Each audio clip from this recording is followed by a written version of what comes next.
Bem-vindos de volta ao Apocalipse de Gelo. Da última vez, Zan resgatou Yang Xinxin e Lukeran da Academia Tianqin, levando para casa uma hacker genial e uma mecânica brilhante. E, de alguma forma, um gato mutante gigante também. Enquanto o abrigo de Zan ficava mais forte, os estudantes deixados para trás colocaram toda a sua esperança no resgate prometido de Shenwu. Mas em um mundo enterrado sob a neve, a esperança podia ser perigosa. Será que alguém realmente viria por eles? E se alguém viesse, seria a salvação, ou algo muito pior? Vamos continuar. Os estudantes da Academia Tianqin voltaram ao túnel de gelo e esperaram no frio, ainda se agarrando à esperança de que o resgate finalmente chegaria. Então Shenwu olhou de repente para fora, e seus olhos se arregalaram em descrença. Um ruído de movimento veio através da neve. No momento em que reconheceu alguém se aproximando, ele gritou que seu pai havia chegado e correu para fora como alguém que acabará de ver a própria salvação. Os outros estudantes correram atrás dele. Lian Yui ficou para trás apenas o tempo suficiente para receber a ajuda de uma das garotas, depois os seguiu com uma expressão cautelosa. Ao saírem do túnel, eles viram que os estudantes estavam esperando por algo. Bem diante deles, um grupo de homens desceu de um enorme trenó puxado por cães. Eles se moviam com um ar firme e disciplinado. Lian Yui percebeu imediatamente que aqueles não eram sobreviventes comuns. Aqueles homens claramente já tinham visto batalhas antes. Eram veteranos, e não qualquer tipo de veteranos. Pareciam soldados de elite. Enquanto dois homens sussurravam entre si, Shenwu deu um passo à frente, ansioso. Ele explicou que seu pai era Jiango. Perguntou se eles eram as pessoas enviadas para resgatá-los. Então, no meio do grupo, Jiango o viu. O homem chamou seu filho com alívio. Ele tinha vindo por ele. Shen ficou paralisado por um segundo. O pai de quem ele se lembrava agora estava quase irreconhecível. Jiango havia ficado magro e abatido, como se o apocalipse tivesse arrancado metade dele. Shen olhou em choque, mal conseguindo aceitar que aquele homem de aparência fraca fosse realmente seu pai, mas aquele choque durou apenas um momento. Ele correu para frente e abraçou seu pai com força.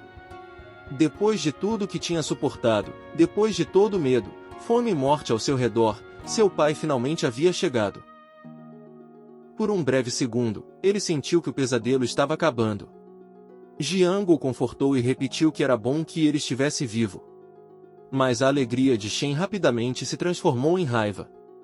Ele empurrou seu pai para trás e exigiu saber por que ele não havia enviado ajuda antes. Ele disse que havia sofrido terrivelmente e que quase tinha morrido. Seu pai hesitou. Não deu uma resposta de verdade. Apenas disse que conversariam sobre isso mais tarde. Então o apressou para partir e voltar para casa com ele.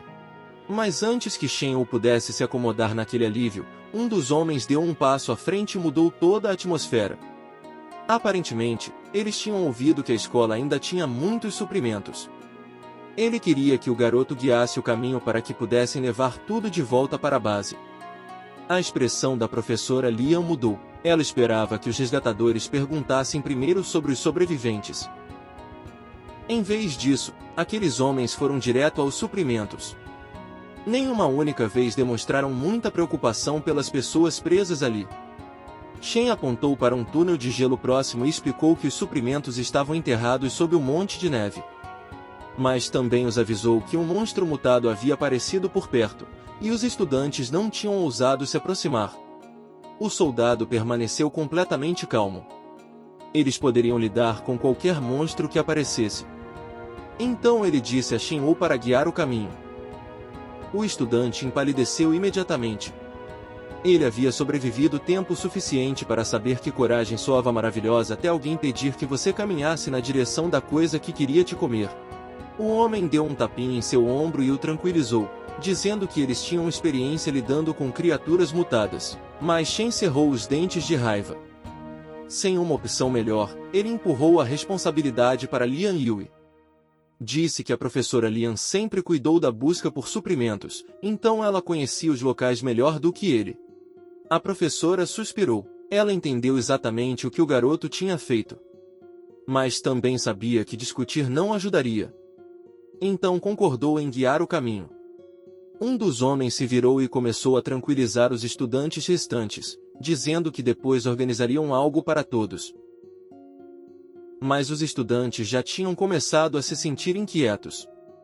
Aquele resgate não parecia o abraço caloroso que haviam imaginado. Parecia mais frio do que a neve lá fora. Depois de um tempo, pegadas já tinham descido até o porão de gelo. Então um dos membros da organização Xixan apontou para alguns dos estudantes e ordenou que descessem e movessem os suprimentos. Os estudantes homens hesitaram, mas sob ordens, obedeceram. Mais tarde, começaram a carregar os suprimentos nos caminhões com mãos rígidas e rostos preocupados. Um estudante perguntou baixinho se aquelas pessoas não tinham vindo para resgatá-los. Outro murmurou que eles já tinham sofrido tanto, e ainda assim os resgatadores estavam fazendo-os trabalhar como operários. Um estudante se aproximou de Shen Wu e perguntou por que a situação não era nada parecida com o que ele havia prometido. O cara de cabelo azul cerrou os dentes. Ele acreditava que seu pai tinha uma posição alta na base. Agora parecia que essa crença tinha sido dolorosamente errada. Ainda assim, ele forçou um sorriso e tentou acalmar todos. Disse que aqueles eram tempos especiais, e que a base não sustentaria ociosos. Afirmou que os soldados estavam apenas com falta de pessoal e que todos poderiam descansar assim que chegassem à base. Foi um discursinho bem arrumado. Infelizmente, a realidade nunca foi conhecida por respeitar discursos de conselho estudantil. Porque, assim que os suprimentos foram carregados, o trenó partiu primeiro. Os estudantes ficaram parados na neve. Então um dos homens simplesmente lhes disse para seguir. Um estudante perguntou em descrença se eles deveriam caminhar. Outros imediatamente se juntaram, perguntando onde estavam os veículos e por que nenhum transporte havia sido preparado para eles. Uma garota disse, preocupada, que eles estavam passando fome há tanto tempo, e agora ainda teriam que caminhar dezenas de quilômetros. Naquele momento, a paciência do soldado desapareceu. Ele gritou para que se calassem. Então disse aos estudantes que, se quisessem viver, tinham que seguir. Se não, poderiam ficar para trás e morrer na neve. Outro homem cruzou os braços e falou com desprezo aberto. Disse a eles que seu status anterior não significava mais nada. O que quer que tivessem sido antes, ricos, talentosos, elite, importantes, nada disso importava no apocalipse. Se quisessem sobreviver, tinham que fechar a boca e obedecer. Um estudante homem não conseguiu aceitar. Ele desabou no chão nevado e murmurou que era impossível. Não conseguia entender como uma única nevasca tinha tornado inúteis todos os seus esforços anteriores. Então uma sacola de comida foi jogada na frente deles. Lian Yue a pegou e disse a todos para se moverem. Ela até ajudou o estudante caído a se levantar e lembrou que eles não tinham outra escolha. Se quisessem sobreviver, tinham que chegar à base Xishan, também conhecida como Base Colina Oeste. Ela encorajou os outros a permanecerem fortes. Eles já estavam perto, e aquela esperança frágil foi suficiente para manter seus corpos exaustos em movimento. A noite caiu enquanto eles lutavam para avançar pela neve. A lua pairava alta no céu, e a tempestade continuava a se espalhar ao redor deles como se o próprio mundo tivesse se tornado um cemitério congelado. Por fim, o grupo parou diante de um abrigo com uma porta de ferro. Lian Yue anunciou que eles haviam chegado. Os homens abriram a porta e revelaram uma passagem descendente.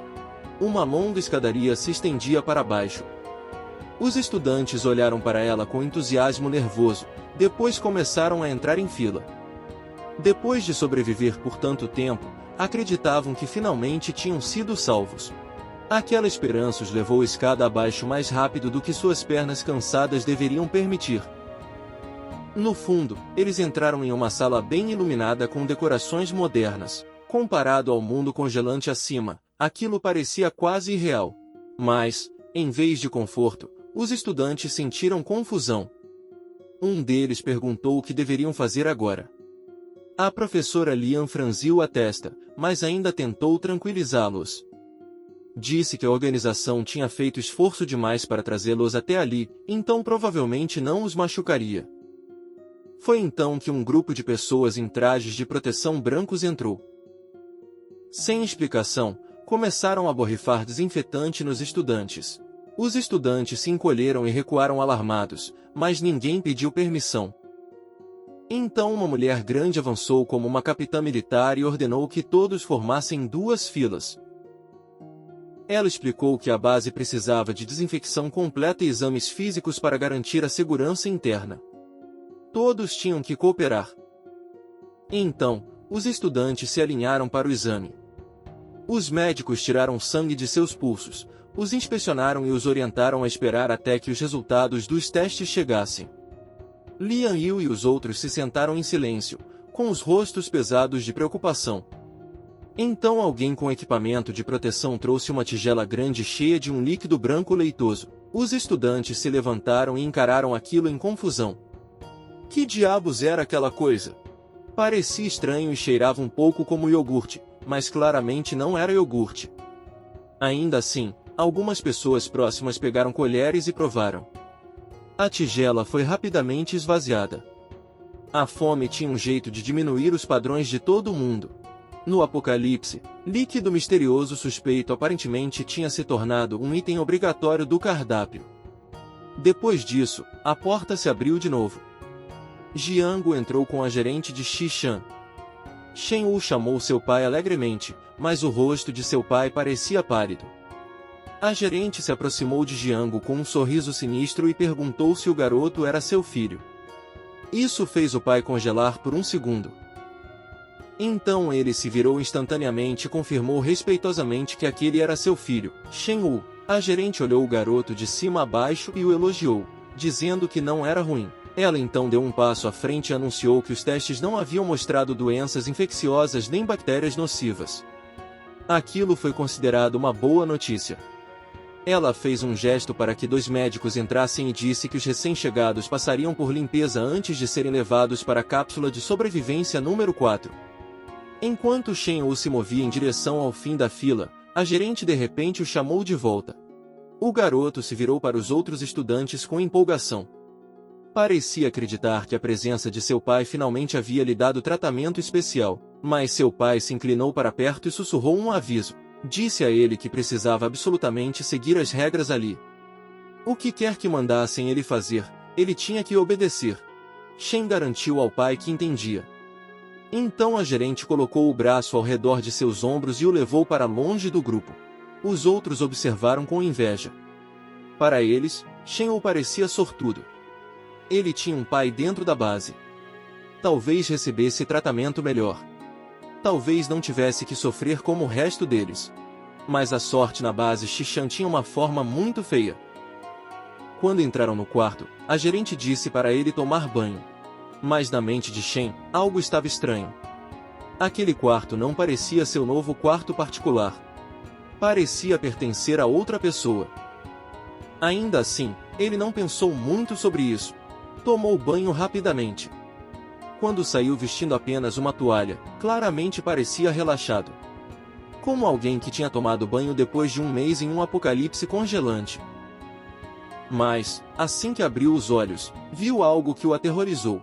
A gerente gorda tinha trocado de roupa e estava usando lingerie. Ela agarrou sua mão, jogou-o no sofá e deixou claro o que queria dele. Shen Wu havia chegado esperando o privilégio. Em vez disso, recebeu uma lição horrível sobre o que o privilégio custava dentro daquela base. Em outro lugar, as estudantes haviam trocado de roupa e colocado os uniformes da organização. Uma das garotas imediatamente reclamou da cor e do estilo. Porque, é claro, mesmo durante um apocalipse, senso de moda ainda era importante. Uma médica chegou com 2 soldados e disse a todos para se reunirem. Disse que seriam levados ao lugar onde viveriam e trabalhariam. Os estudantes formaram fila atrás dela, já percebendo que a vida naquele abrigo não era nada como tinham imaginado. Eles chegaram ao destino. As portas se abriram, e guardas estavam posicionados dos 2 lados. Lá dentro, viram bicicletas conectadas a engrenagens gigantes. Cada bicicleta estava sendo pedalada continuamente por uma pessoa. Tudo parecia menos um Manhã e mais o novo episódio de Black Mirror na Netflix. Os recém-chegados encararam em descrença.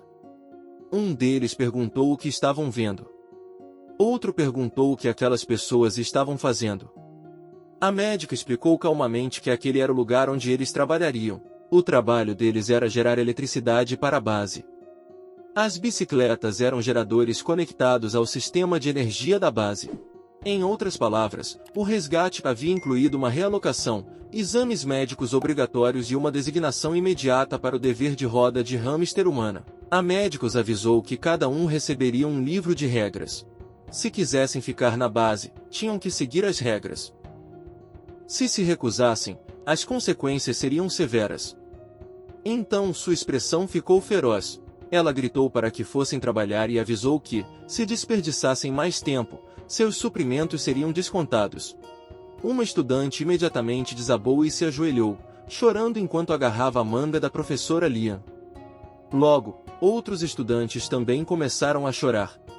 Perceberam que aquilo não era um abrigo do jeito que tinham imaginado. Era um lugar de escravidão com guardas, regras e comida apenas suficiente para manter a máquina funcionando.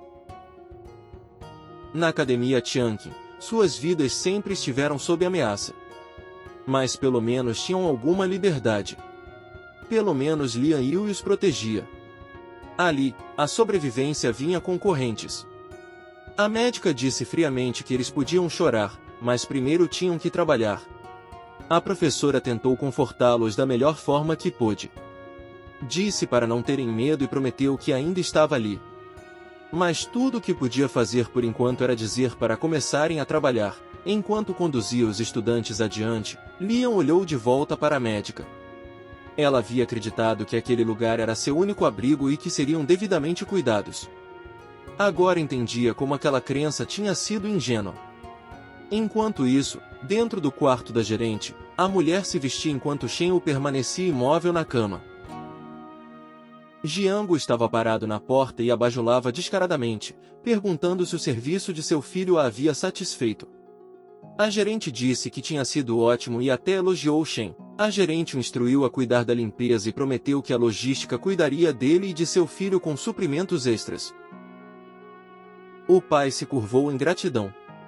Ele até disse que, se ela precisasse de qualquer outra coisa, traria Shen Wu até ela imediatamente. Então a porta se fechou. No momento em que ela saiu, a expressão de Jiango ficou pálida. Ele olhou para seu filho, que ainda estava deitado ali em transe, e perguntou se ele estava bem. Então ele se sentou ao lado dele e deu o tipo de conselho que nenhum pai jamais deveria precisar dar. Disse a Shen que, para sobreviver naquele lugar, ele precisava aprender a aceitar tudo. Shen olhou para ele com lágrimas nos olhos. Perguntou por que seu pai nunca tinha lhe contado como a base realmente era. Perguntou por que tudo tinha se tornado assim. Jiango sentiu tristeza, mas sua resposta foi brutalmente simples. Aquela era a realidade agora. O antigo status e a posição de todos haviam desaparecido. Então ele explicou como as coisas haviam mudado dentro da base Xishan. No começo, as pessoas que entraram no abrigo eram, em sua maioria, ricas, poderosas ou influentes. Como os pesquisadores haviam previsto que a nevasca duraria apenas 2 meses, as pessoas ainda acreditavam que o velho mundo voltaria. Por causa disso, mantinham algum respeito umas pelas outras. Mas então a sala de pesquisa descobriu algo horrível. A explosão de supernova havia afetado severamente o planeta. O mundo inteiro havia entrado oficialmente em uma era glacial, e não havia fim visível. Por volta dessa mesma época, algumas pessoas de repente despertaram habilidades poderosas. Isso mudou tudo. A distância entre pessoas comuns e usuários de habilidades aumentou instantaneamente. E, uma vez que essa distância apareceu, a hierarquia veio em seguida. Jiango suspirou e disse ao filho que o que aconteceu hoje foi sua primeira lição de sobrevivência em Xishan. Se a classe baixa quisesse viver, teria que se submeter à violência incondicionalmente. Então ele disse algo ainda mais frio. Shen deveria ficar feliz. Jiango deu um tapinha na cabeça dele e disse que até vender a si mesmo era aceitável se isso significasse sobreviver. Aos seus olhos, não havia nada que não pudesse ser sacrificado pela vida. No dormitório, os estudantes se reuniram ao redor de Lian Yui. Perguntaram por que tinham que viver assim e por que o abrigo era tão cruel. Reclamaram que era completamente diferente do que haviam imaginado. Uma garota chorou dizendo que tinha pedalado o dia inteiro. Suas pernas doíam, e seu corpo doía. Outro estudante disse que, se tivessem que viver assim todos os dias, talvez a morte fosse melhor. Mas a professora não tinha solução. Ela disse que aqueles eram tempos especiais, e que apenas estar vivo já não era fácil. Lembrou a eles que as pessoas que tinham visto pedalando não eram Zés ninguém de baixo status. Muitas já tinham sido figuras importantes. Então Lian Yui destruiu a última de suas ilusões. Um mundo onde todos desfrutassem da felicidade juntos não existia de verdade. Os estudantes ficaram em silêncio, perplexos com suas palavras. A professora acrescentou que pelo menos agora eles estavam vivos e não precisavam se preocupar com a sobrevivência. Mas os estudantes protestaram. Todos eram elites. Por que deveriam trabalhar como bestas de carga? Outro disse que eram jovens, praticamente ainda crianças, então por que deveriam sofrer assim? A garota infeliz segurou a mão de Lian Yui e implorou para que ela pensasse em uma solução. A professora pareceu surpresa. Ela lembrou a eles que era apenas uma professora. Naquele lugar, seu status não era diferente do deles. Então alguém notou Shen Wu se aproximando. Os estudantes imediatamente se viraram para ele com esperança. Perguntaram sobre seu pai e se ele poderia cuidar deles. Alguns até disseram que trabalho de escritório estaria bom, desde que não precisassem pedalar geradores o dia inteiro. O rosto de Shen se contraiu de raiva. Ele disse a eles para pararem de sonhar. Depois de chegar ali, todos tinham que trabalhar, e pessoas como ele só podiam pedalar os geradores. Então ele se virou para Lian Yui e a cumprimentou em silêncio. Ao vê-lo seguro, ela se sentiu aliviada e perguntou onde ele tinha ido. Irritado, Shen Wu deu uma breve explicação. Ele disse que ele e seu pai tinham dado uma olhada dentro da base, e agora ele tinha uma compreensão geral da situação de Xishan. Então ele se sentou e disse a Lian Yui que, dali em diante, eles só poderiam depender dela. Ela entendeu o que aquilo significava. Se o status anterior não significava nada, então usuários de habilidades e lutadores fortes eram as únicas pessoas com valor.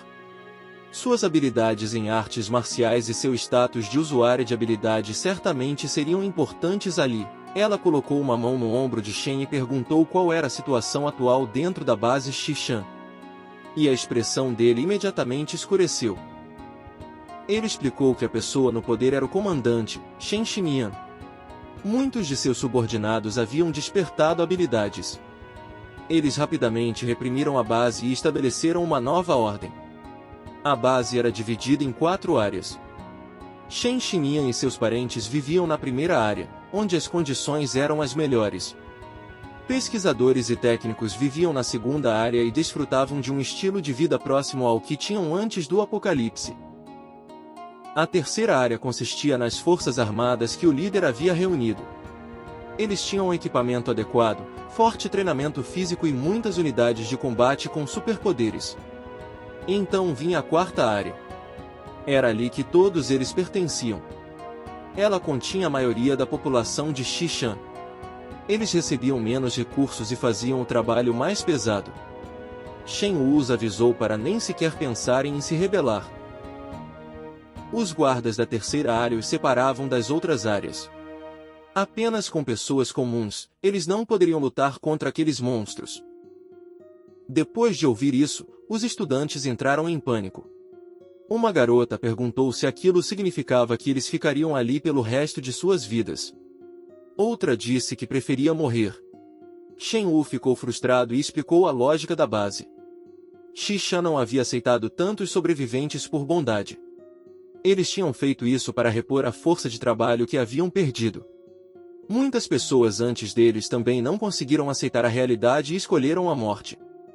Mas a base não se importava. Se trabalhadores morressem, eles poderiam simplesmente capturar ou recrutar mais sobreviventes. Nesse sistema, vidas eram descartáveis. Um estudante enfurecido agarrou pela gola e o culpou por tudo. Disse que, se Shen não tivesse revelado a localização da escola, eles nunca teriam acabado naquele inferno. O garoto não recuou. Perguntou se eles teriam sobrevivido se tivessem ficado na Academia Tianqin. O estudante ficou em silêncio. Ele não tinha resposta, porque a verdade era feia dos dois lados. A escola tinha sido perigosa, e a base era cruel. A sobrevivência havia se tornado uma escolha entre diferentes tipos de sofrimento. Shen Wu o empurrou suavemente para longe. Então ele disse à professora que a única maneira de mudar a situação deles era depender dela. Como usuários de habilidades tinham privilégios em Xishan, ele implorou para que ela os ajudasse. Os estudantes imediatamente se aglomeraram ao redor de Lian Yui. Eles agarraram suas mãos, se prenderam às suas pernas e imploraram para que ela se levantasse por eles. Lembraram a ela que cuidar dos estudantes era a responsabilidade de uma professora. Pediram que ela falasse com a base e pelo menos conseguisse um trabalho mais leve para eles. Ela sentiu o peso do desespero deles pressionando sobre ela. Prometeu garantir a segurança deles, mas disse que ainda precisava observar a situação do trabalho antes de agir. Lian Yu estava exausta. Sem mais nada a dizer, disse a todos que já era tarde e que deveriam descansar, porque ainda teriam trabalho amanhã. Os estudantes foram embora relutantes, mas não antes de lembrá-la de falar com a base e conseguir que fossem transferidos.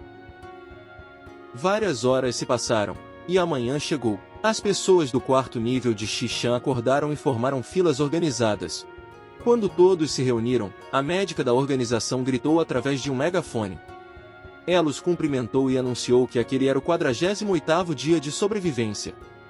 Então disse a todos para agradecerem ao Sr. Shen Xinian por guiá-los. A multidão repetiu suas palavras em uníssono. Eles gritaram elogios ao líder como se tivessem sido treinados para isso. Material fácil de ditadura em um apocalipse de gelo. E ainda havia gente que achava que Zan era mau. Lian Yu e os estudantes assistiram a tudo em descrença.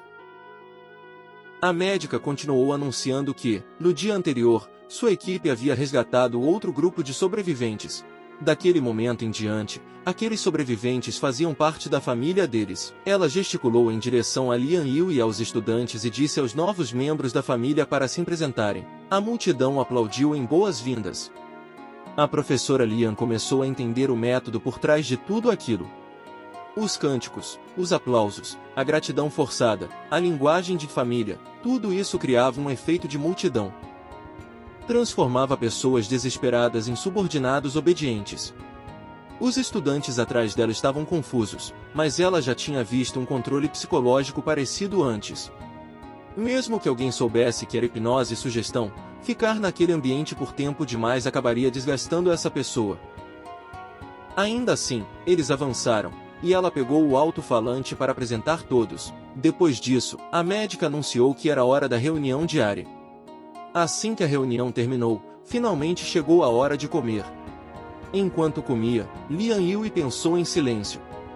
Se não pudesse resistir, talvez pudesse suportar por enquanto. Pelo menos ali, ela poderia continuar vivendo. Ela olhou de relance e viu Shen Wu rindo e conversando com os outros. Aquela visão lhe deu uma pequena sensação de alívio. Se pudessem continuar sobrevivendo assim, então talvez ainda fosse melhor do que ficar lá fora no deserto congelado. Mas a paz nunca durava muito. Uma mulher vestida formalmente entrou com 2 soldados armados. A médica imediatamente deu um passo à frente e a cumprimentou respeitosamente como secretária Ge. Ofereceu-se para lhe dar com quaisquer instruções em seu nome. A secretária Ge ignorou a bajulação. Pegou o megafone e anunciou que havia um assunto especial envolvendo os sobreviventes resgatados no dia anterior. Então perguntou se Lian Yu estava presente. Ela se levantou imediatamente e se identificou. Enquanto isso, uma estudante atrás dela sussurrou, lembrando-a de não se esquecer deles. A professora caminhou em direção à secretária Ge. A mulher apertou sua mão educadamente e se apresentou como Ge Hou, secretária do Sr. Shen. Então disse que o líder deles queria conhecê-la. As pessoas que comiam por perto reagiram imediatamente. Alguém sussurrou que o mestre Shen queria conhecer uma recém-chegada. Outro disse que isso significava que ela estava prestes a subir até o topo. Mas quando a multidão ficou barulhenta, Gerou lançou a eles um olhar assassino. A sala inteira se calou instantaneamente. Então ela se virou de volta para Lian Yu com um sorriso agradável e a convidou a segui-la. Então a professora obedeceu. Jie-Hou a levou até uma sala e anunciou respeitosamente que a pessoa solicitada havia chegado. Assim que terminou, Shen Xinyan deu um passo à frente com um sorriso alegre e apertou sua mão. Ele elogiou sua reputação como especialista em artes marciais. Disse que ela havia liderado um grupo de estudantes através de condições terríveis e ainda assim sobrevivido até agora. Aos olhos dele, isso fazia dela uma grande professora. Então ele pessoalmente a ajudou a se sentar. Sorriu calorosamente e disse que seria breve. Ele tinha planos para o futuro dela. Lian Yue ficou surpresa com seu entusiasmo, mas sabia que pessoas como aquele líder não agiam com bondade a menos que houvesse algo que pudessem obter de você. Shen Xinyan logo ficou sério. Disse que, para proteger as sementes da civilização e manter a base no futuro, esperava que a professora lhe emprestasse sua força. Lian Yue apertou sua mão e respondeu educadamente. Disse que, se houvesse algo que ela pudesse fazer, ele só precisava dizer. O líder pareceu satisfeito. Gesticulou em direção a Jie-Hou e disse que a secretária a levaria para a área residencial número 2. Daquele momento em diante, ela ficaria ali. Jie-Hou seguiu aquela ordem e convidou gentilmente a mulher a acompanhá-la. Quando chegaram à área residencial número 2, Lian Yue observou os arredores. Comparado à quarta área, aquele lugar era claramente muito melhor. As condições eram mais limpas, mais calmas e mais confortáveis. Ela não pôde deixar de se perguntar em voz alta por que aquela área parecia tão agradável. Ao mesmo tempo, bem longe da hierarquia sombria de Xishan, Zhan vinha lidando com um oponente muito mais perigoso. Um gato. Ele se sentou perto de Hua Hua e tentou convencê-lo a entrar. Lembrou ao gato que já o alimentava havia uma semana. Como ele tinha comido tanta comida sua, raciocinou que agora deveria se tornar seu gato. De verdade, um argumento jurídico impecável. Prometeu que, se Hua Hua voltasse para casa com ele, poderia comer aquele tipo de comida todos os dias até ficar satisfeito. Ele acenou para que se aproximasse e continuou seu discurso de venda. Dentro da casa, era quente, e havia até uma lareira. Lá fora, o chão estava congelado, então ele não conseguia entender por que o gato ainda insistia em viver como um misterioso pequeno bandido da neve. Hua Hua ergueu o olhar. Através do vidro, viu Xin Xin e Karen conversando alegremente lá dentro. E por um momento, imaginou-se deitado no colo da garota hacker enquanto ela acariciava sua cabeça. Zhan percebeu a atenção do gato mudando e o convidou gentilmente a entrar para dar uma olhada. Isso fez Hua Hua finalmente se aproximar um pouco, e nosso garoto pensou que o gato finalmente tinha mordido a isca. Ele abriu o caminho e continuou tentando seduzi-lo com promessas de mais comida. O plano claramente estava funcionando. Hua Hua o seguiu para dentro do cômodo e olhou ao redor com curiosidade. Atrás dele, Zhan cerrou o punho em vitória silenciosa. Depois de todo o seu esforço, o gato finalmente tinha entrado. Então o gato pulou no sofá caro e começou a arranhá-lo. Ainda assim, Zhan se obrigou a continuar amigável. Disse ao gato que podia olhar onde quisesse. Porque aquela era sua casa agora. Lá no fundo, uma parte dele provavelmente morreu a cada marca de arranhão. A doutora Ju observou tagarelar pacientemente com o gato e pensou que era uma sorte Hua Hua não poder se transformar em uma garota. Caso contrário, temia que não sobrasse mais lugar para ela na casa. Mas Hua Hua já tinha começado a correr por aí e causar travessuras como quase todos os gatos. Zhan ainda estava determinado a se manter positivo. Afinal, ele estava simplesmente se familiarizando com o ambiente. Depois de explorar bastante, Hua Hua ficou cansado e se enrolou no sofá. Quando ele adormeceu, Zhan se aproximou cuidadosamente. Pensou que era hora de dar o próximo passo na construção da confiança, o que aparentemente significava tentar a operação de altíssimo risco conhecida como tocar o gato. Mas antes que pudesse fazer contato, Hua Hua despertou assustado e miou alto para ele. Seu pelo se eriçou enquanto alertava para não tentar nada engraçado. Aparentemente, o relacionamento deles não seria finalizado até que ele visse a comida que lhe havia sido prometida. Vendo tudo isso, nosso protagonista suspirou impotente. Reclamou que lidar com mulheres nem era tão problemático. Mais tarde, Quando o gato estava realmente dormindo, ele aproveitou a oportunidade. Tocou nele rapidamente e puxou a mão de volta como se tivesse acabado de desarmar uma bomba. Assim, finalmente, ele havia completado a missão. A tarefa mais difícil desde o início do apocalipse. Algum tempo depois, Yang Mi segurava Hua feliz no banheiro.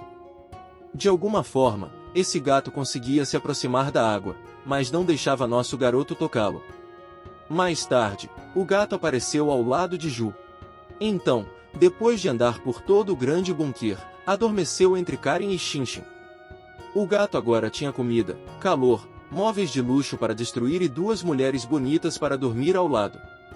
No apocalipse, algumas criaturas sofriam. Mas este gato aparentemente havia desbloqueado a assinatura Premium do apocalipse. A manhã seguinte chegou.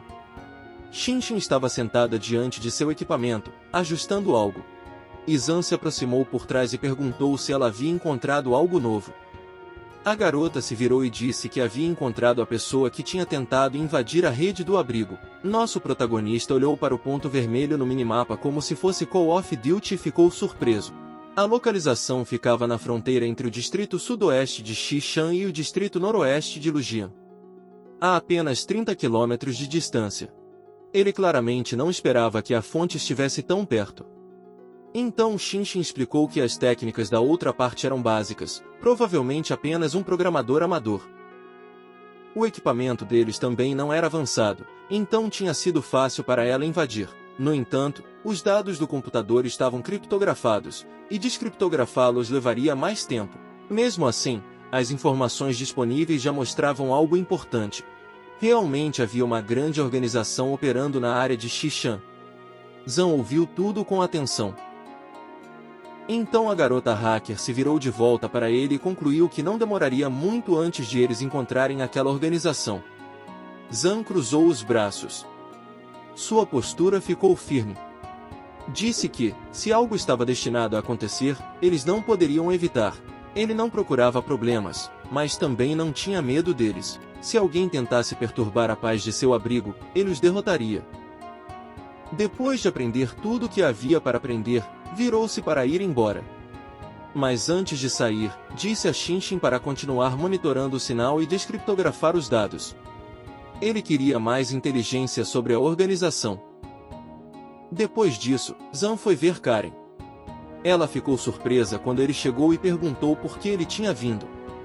Nosso garoto explicou que queria verificar como o trabalho dela estava progredindo. Karen imediatamente quis apresentar algo incrível em que estava trabalhando, com um sorriso brilhante, um silenciador. Zan o pegou rapidamente e pareceu satisfeito. Era exatamente o que precisava. Em seus pensamentos, um silenciador combinava exatamente com seu estilo de luta.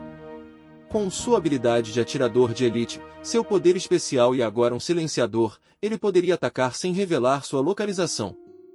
Para um maníaco por planejamento como Zan, aquilo não era apenas útil. Era uma grande melhoria. Ele elogiou Karen e a chamou de gênio. A garota brilhou de orgulho e disse para ele testar. Ela o havia feito de acordo com as dimensões de seu rifle de atirador de elite. Mas, se não parecesse confortável, ela sempre poderia ajustá-lo. E com isso, o lado de Zan ganhou outra vantagem silenciosa. Enquanto a base Xishan construía sua hierarquia através do medo, do trabalho e do poder despertado, Yan continuava fortalecendo seu abrigo peça por peça. Agora ele tinha coleta de inteligência, armas de elite, aliados leais, uma hacker genial, uma mecânica brilhante e uma configuração de atirador de elite com silenciador pronta para o que viesse a seguir. A tempestade lá fora não havia terminado. O mundo não havia se tornado mais gentil. E os inimigos de Zan estavam agora mais perto do que ele esperava. Mas, ao contrário dos estudantes presos sob as regras de Shen Xinyan, nosso garoto nunca planejou se ajoelhar. Se você curtiu a história, não se esqueça de deixar um like e se inscrever para mais episódios. Além disso, conte para a gente nos comentários se você quer que continuemos o Apocalipse de Gelo e a história de Zan. Já cobrimos muitos episódios, então, se você quiser mais, seu apoio realmente nos ajuda a decidir se continuamos ou mudamos para outra série. Obrigado a todos por assistirem e apoiarem a Plotoria. Vejo vocês no próximo episódio.